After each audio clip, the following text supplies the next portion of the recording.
You're listening to Dots, Lines, and Destinations, a travel podcast with hosts Stephen Seagraves, Fosma Moon, and Seth Miller. Hello, and welcome to episode 429 of Dots, Lines, and Destinations. I am Stephen Seagraves, joined by Seth Miller and Fosma Moon. How you guys doing? Doing well. How are you? How's your trip? Yeah, it's going okay so far. Yeah. How about yours? Seth? Well, last week was good. This week, less so. I would like to congratulate Stephen on completing a flight. Even crossed an ocean. I mean, that's a big deal. That was deep. That's deep. My what's funny is my boss didn't make it. I made it, but my boss didn't. He got stuck in Cleveland. I called that yesterday. At the risk of being drunk, where did he start? Denver. And connected via Cleveland for a transatlantic trip? No, it was going to Newark, and they diverted. Ouch. Because of the weather. Yeah. He said it was not a great experience, in his words. Well, I could tell you about a delay, and well, I think we're going to talk about it in the bonus section, a delay on the trains here that has left me in the wrong city overnight. So, where are you actually? I'm in Milan right now. Well, I'm in Malpensa, which is nowhere near Milan. Is it closer to Minsk?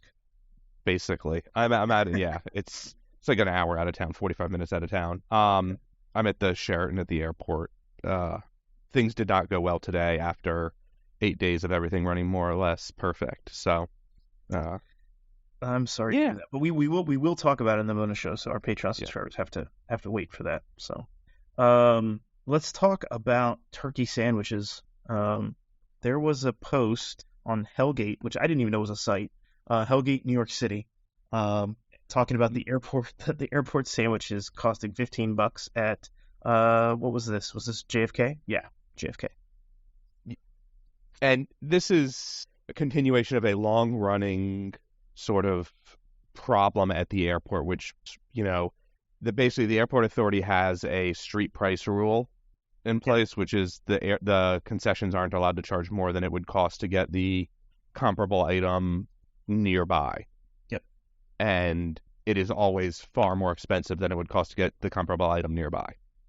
I would question that right now in New York. Someone just sent me a picture from Zabar's where a ham and Swiss sandwich was like $30. Well, and so here becomes the problem of Zabar's actually wouldn't necessarily be that extreme an answer, but like when you look at what could a sushi roll cost, well, that depends. Are you going to, it's Monster Sushi closed many years ago now, I know, but like random mid-range sushi place, or are you going to like Morimoto, which sells sushi rolls, right? And so there is some trouble there, but like, the $5 water bottle, like if any one place in town sells it at that price, is everybody at the airport allowed to sell it at that price also? It's been a problem for a long time. I think the most amusing part about this story, though, is that the Port Authority has been catching a lot of flack for this, not surprisingly. And if I remember correctly, the story was basically about the person demanding documentation from the Port Authority that this has been checked and it's acceptable.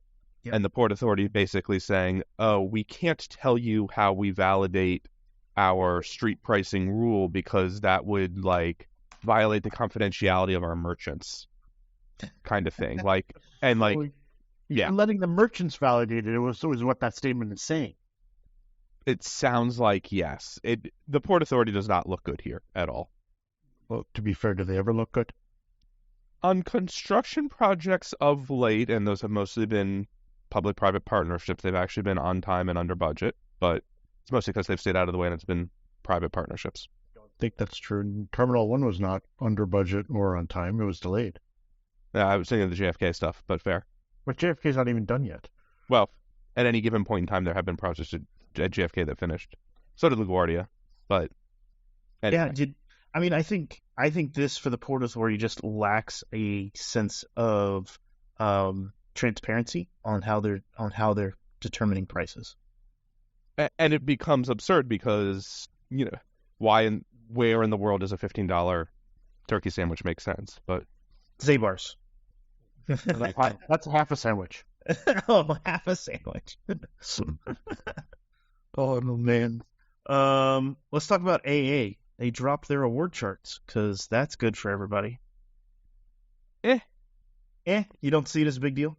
I do, but yes and no is sort of my answer there. Like most things on the when presented with a controversial topic, it sucks for premium awards. It sucks but those have already been sort of absurdly priced because they either just wouldn't release inventory for partners and had like multiple levels of premium in-house rewards.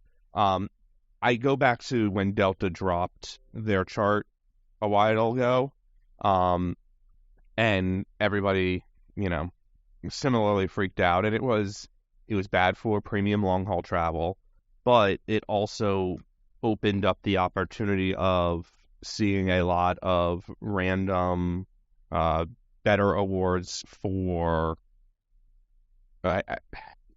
sale stuff, basically, right? Like you get like the 3,000 or 5,000 point awards. Now, there's nothing that says they couldn't have done that even if they had award charts, so it's not necessarily great by any stretch, but it has opened up scenarios where things got better a little bit. But, this is, I would say, been a long time coming in terms of the inflation of award pricing. So, and if I remember correctly, the dynamic pricing is really on AA flights, right? The other stuff is still somewhat static, partner awards. I believe so. I mean, I think this just re-solidifies my belief that earning frequent flyer miles and not a common currency is just not a good idea. You mean like rather than credit card points? Yeah, like ultimate rewards or membership rewards, where you have far more flexibility and you're not stuck in one economy. Can you guys, do you both have a Capital One card, Foz? I know you do. You do? What am I supposed to do with these points? How do I redeem them? Is it like, I'm terrible at this stuff, right? So I got the card, but is it similar enough to the others, or? You can transfer them into other programs, or what I've really used mine for is towards airfare. Okay. So the nice thing is with Capital One, you don't have to book through their agency. You can just go direct to the airline, book, and then you can go into your account, select it, and say, I want to apply points to this. And you can apply the full value or partial value of points, and it'll apply as a statement credit. Oh, nice. Yeah, I haven't done it yet, but that's what Foz sold me on. So I'm looking forward to trying it. Yeah. So put that on the list of useful, fungible currencies as well, then. Yeah, I mean, I guess I kind of agree with you, Foz. Like, I mean, I'm sitting on crazy amounts of miles. Every time I look at a flight on United or something, and I'm like, oh, I don't want to pay 600,000 miles to go to, South Africa or something. Stupid. Isn't that the walk-up reward redemption for airline points? Probably, yeah. With a connection, of course. So, is it our friends in Dublin, Aer Lingus, having trouble with their A330s? Is that what I'm reading? Yeah, they actually had to bring a Wamos plane in to help backfill capacity. They've had like 3 planes go tech in the last week or so, and they only have a dozen. So very not good. I mean, they fly quite a few long haul routes to the U.S. and to like parts of in the Caribbean. Yeah. So I guess this really dings some of that capability. Yeah, and I think they moved the Wamos plane to Manchester because they have those routes too now. Remember they launched Aer Lingus UK when Virgin Atlantic walked away from Manchester. Yep. So that's another factor in all of this. And they basically had one plane dedicated to Manchester and it broke. But yeah, they are struggling right now with that fleet. I haven't looked to see if they've had if they've had more cancellations, but like they had a plane, I think it was headed to Boston and it diverted to Keflavik in Iceland and then was still on the ground there a couple days later. So I haven't checked again lately, but yeah, there've been some troubles in that fleet, not to be confused with troubles in Northern Ireland. I think there's 737 is having some problems, or the 737 MAX is having some problems as well. What's this about? Oh, so right after Boeing announced that they were ready to sort of ramp up build rates and they were finally going to start building more and delivering more planes more quickly, they discovered that a tail mount subsystem from that was being, I guess it was part of the fuselage build at Spirit Aerosystems, was broken, like not to spec. And so they've had to suspend deliveries of new builds again while they figure that out. Oh my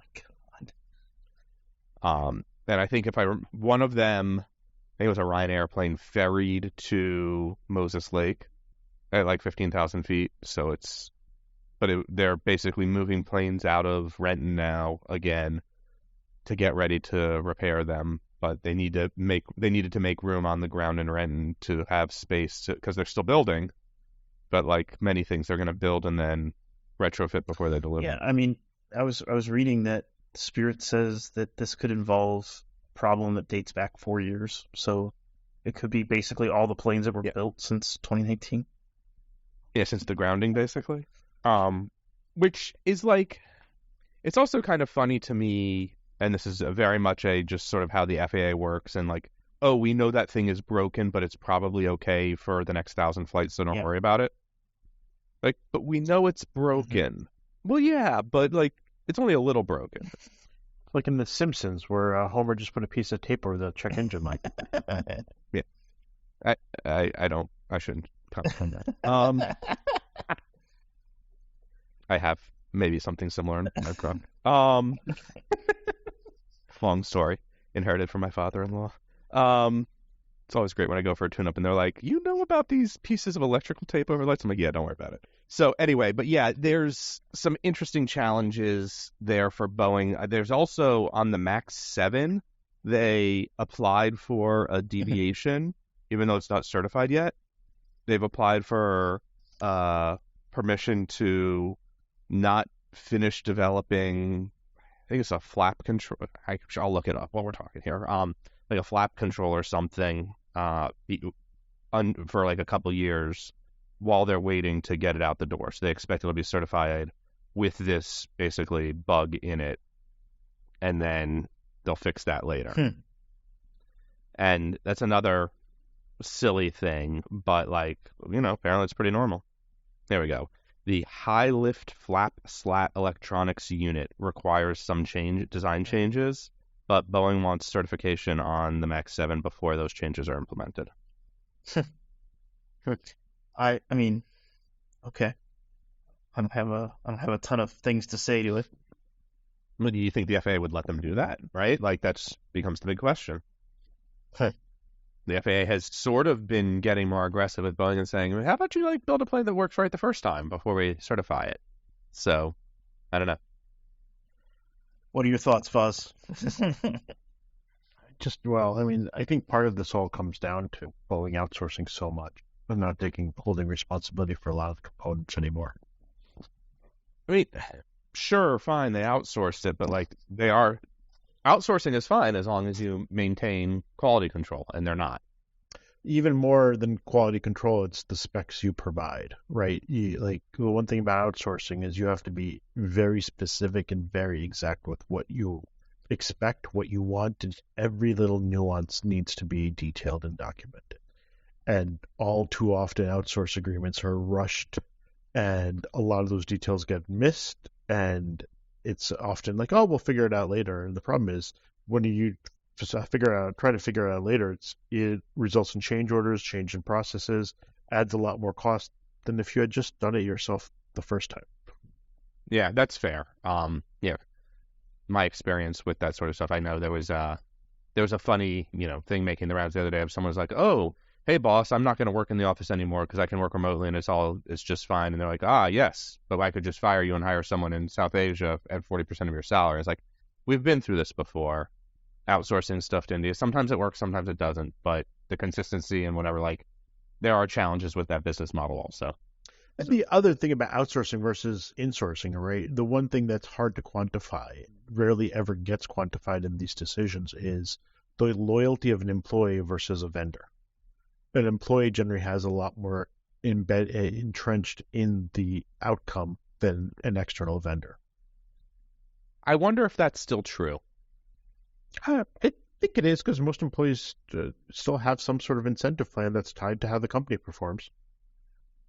Yeah, but I mean, so does a vendor, right? I mean, I think the difference is arguably how the company interacts with the vendor versus the people at the vendor. But it's a big deal. If you do terrible work, you're going to get fired either way. But are you like in this situation, right? Like Boeing can't fire any of these vendors that they've subbed to. Well, they certainly can't fire Spirit Aerosystems. Right. Most of the vendors they're so reliant on, there's no other option. And I think that's part of it. Is a lot of these have become sort of sole source solutions. Yeah, and that's probably the one thing they could do differently is have diversification of the vendors, so they do have multiple sources. So if one screws up, they have options. But I mean, would anyone else consider investing in the infrastructure required to build fuselages? It's possible. Yeah. If there's money to be made, someone will do it. I don't know. I'm thinking of the line from Hunt for Red October. It's 110% of the reactor is possible, but not recommended. But yeah, that's fair. We've had a Simpsons reference and a Hunt for Red October so far. That's great. I love it. And a sign more to come. Fort Lauderdale flooding. Wow. They got 24 inches of rain in like 7 hours. The video and photos out of Fort Lauderdale are insane. Yeah, that was unreal. Had to close the airport, right? This is basically more water than they typically got during hurricanes hitting. So the good news is most of it has drained off. I mean, they're back open again. They were able to recover. Operations are back in things are back in service now. I don't think we didn't hear too much about JetBlue or Spirit facing like massive meltdowns of their overall broader operations. They were sort of able to isolate Fort Lauderdale from the network in both cases. But yeah, they did have the one flight that Newark to Fort Lauderdale diverted to Nassau, and then really, yes, I missed that. That's pretty cool. Yeah. So you have a domestic flight which ends up international, so no one can get off the plane. But of all the places to divert internationally, Nassau might be the best because they have a U.S. holding space. That's not a best. If they had to let them off the plane, because there's pre-clearance there's technically a place that they could get off that they're, quote-unquote, in the United States. Absolutely. I'm sure they didn't, but of all the places you had to do it, that's kind of an interesting quirk. Yeah, but you're also not far from Orlando, Tampa, Miami, Fort Myers. Like, why pick Nassau? That's pretty funny. The pilots, thinking about the Fort Lauderdale passports, and they were like, "We can at least." Each time, yeah, baby. Well, I mean, breakthrough hotel there. We're going with Atlantis. Well, I think the other wild card to that is I think the crew didn't time out, but had they timed out, it makes it much harder to get people back in place. Yeah. Right. Like that is like you leaves you scratching your head as to why they picked that. But the funny one, the amusing note from the Fort Lauderdale stuff was Seth posting that they were concerned about wildlife in the water. I think it was Rob that shared that. Yeah. And I was talking to one of my friends, and I'm like, I better hope you don't have an alligator bag as your checked luggage. They're coming for you? Yeah, they're coming for you. And then Silver, I mean, was it the water that diverted or has evicted Silver from Fort Lauderdale? No, Silver Airways is another is an airline, whatever. They fly turboprops mostly on short haul flights in Florida and then to the Bahamas and a couple. I think they've got like South Carolina and a couple other short routes. But they apparently are way back. They are way behind on rent. Like they owe the airport authority $1 million. And you know the airport's a rent. What's that? I think it's like a year's. Yeah. This goes back like over a year. Yeah, this is COVID and whatnot. They sort of I guess they had a waiver and they've been trying to sort through it all, but it's finally catching up with them. Wow. Huh. So I haven't seen if this is resolved yet or not, but they're definitely having some trouble.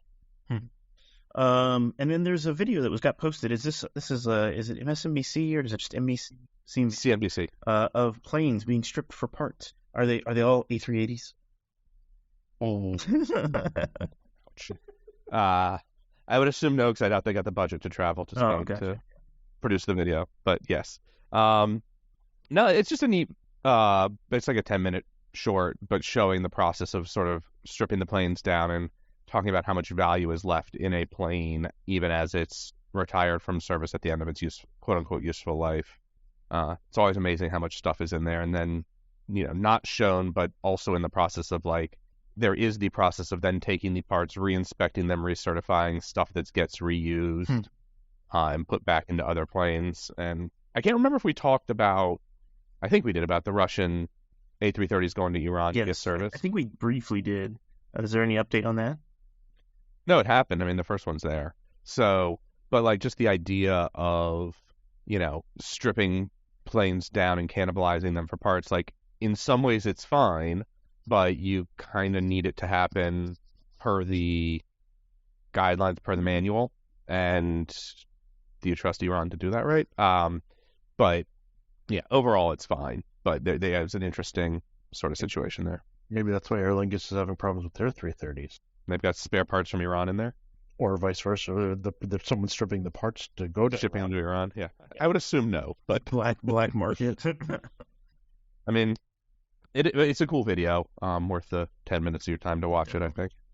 And then BA is adding Avios-only flights. What? So this is something Qantas has done a few times, and they're super popular. They basically put every seat on a random flight available at saver level awards. That's huge marketing for the program. And I want to say BA is doing it for some random Caribbean island, and then I think Geneva for ski vacations next spring. And so, a Saturday outbound, following Saturday return, you can, if you're one of the lucky 180 people that could get a seat, you get it for, they're not as cheap as they used to be, but for whatever the saver level rate is plus taxes.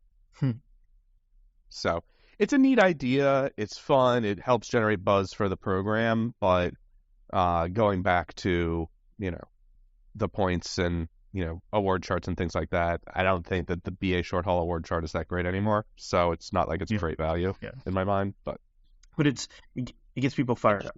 That's what you're saying? Maybe. Yeah. People are really getting fired up for redemption only flights. Yes. I mean, you're right. Admittedly, it's only 180 seats, but they do them in relatively peak times around vacation, like holidays and whatnot, and times where typically you would not otherwise see award seats. Okay. And not everybody gets the seat, right? There's only so many seats on board, but it does actually, it creates the buzz. Okay. It's good for the program. What else do we have? We got JR Rail Pass. This kind of blew up on our Twitter. The prices are going up in October. They're going up a lot. Which is not great, but they've been low for a long time. And last I checked, the current, the yen is still relatively undervalued against the dollar. So it's going from being a tremendous value to just being affordable again.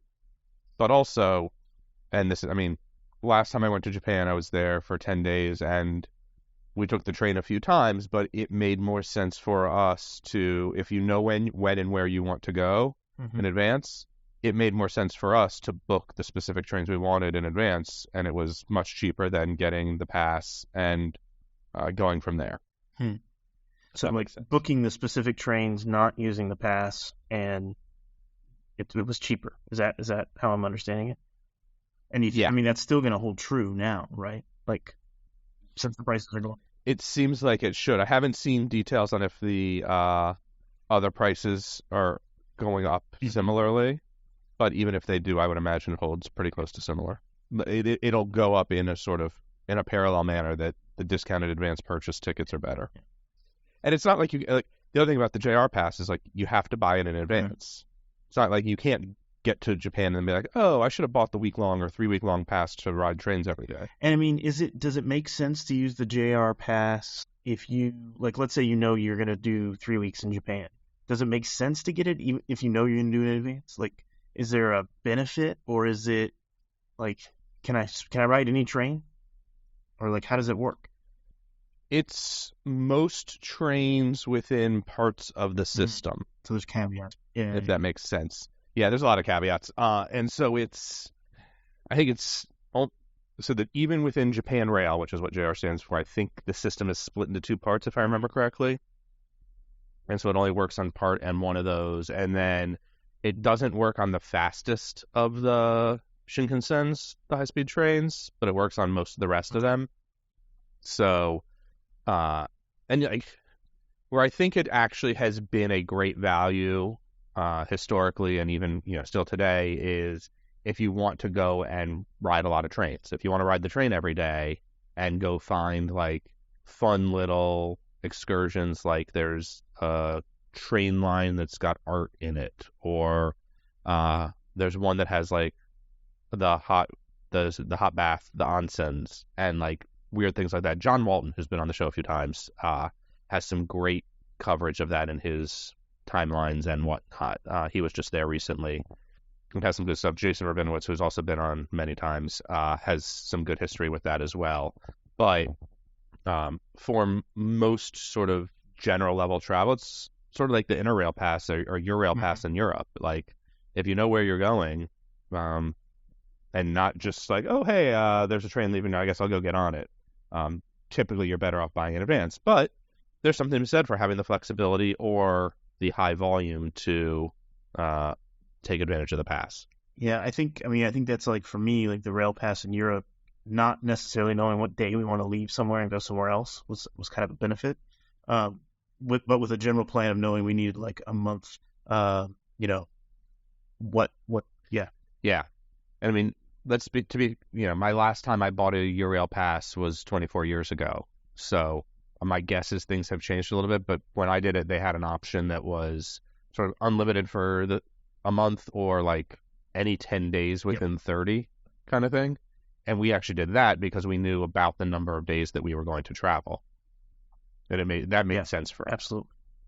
But, who the heck knows if I could do it right again. Yeah, I haven't looked at the rail pass for Europe in quite a while, but yeah, I mean, I think this sucks I think it sucks just for the fact that, one, how many people were using it, right? If not a ton of people were using it, they just raised the price because to make it more advantageous for them, the rail companies. I mean, that kind of doesn't make a lot of sense. I have to expect that more people were using it than we think. I don't know. It's weird. I guess so. And they saw, or they just realized that it was like still way too cheap. The few people who were using it were getting a bit of a deal. I mean, there's also the possibility of the cost of the service itself, right? Things have gotten more expensive in the last 2 years. Yeah, that's a good point. What's up? Huh. There's a Russian cargo plane stuck on the ground in Canada. Oh, it's been there for months. For a year, yeah. $330,000. It's hit over $300,000 in parking fees so far now. Yeah, it's on the edge over by Terminal 1. Is this in Toronto? Yeah, it appears. Nice. That's a lot of parking fees. It's like you guys can just have it now. Lastly, Sudan. It's kind of descended into chaos in Sudan. It's a little bit of a coup going on. And airspace has been closed, so it's affecting some flights. I think the big one was the Sao Paulo to Dubai flight.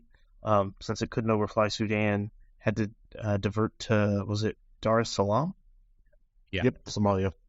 No. It's Mogadishu. Dar es Salaam. Yeah, I know. That's what I was. When Foz confused me when he said. Sorry, I thought it went to Somalia. No, it went to Dar. Okay. And then just did a gas and go to keep moving. So that's the good news. I guess they had enough crew hours left to keep moving. But I mean, also there was a SkyUp 737, and SkyUp just got a plane out of Kiev a couple weeks ago, and then seems like they probably lost one in what's called in Khartoum this week, and also a 330 from Saudi looks like it's probably not going to fly out. Yeah, there were pictures of them on fire, and I think the Saudi flight was attacked by gunfire while it was boarded and ready to go. Yeah, that was crazy. They issued a statement saying, the airline issued a statement saying that all of the crew had been evacuated to the embassy safely, but did not account for all of the passengers. Wow. So I don't, that was an interesting sort of all the information they could get at the time, and maybe they have since. I've been on vacation. I haven't been following this stuff too closely, but yeah, not great. well, if you're flying over Central Africa, just be watching. Don't go to Sudan, but also just be watching if you might have a flight that goes, diversion just for tech reasons. So, although I bet they're planning for it now to go around. That happened kind of in the middle of it, the Emirates flight. So, yeah, I mean, we can pull it up. I would bet that if Emirates planned correctly, they can load a little more fuel and be fine.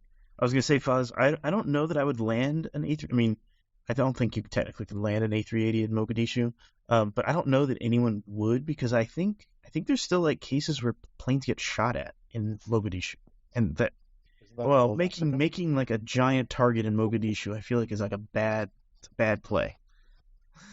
So, where's your sense of adventure? Now, one thing I did read is that Sudan has had more coups than any other country in the history of the world.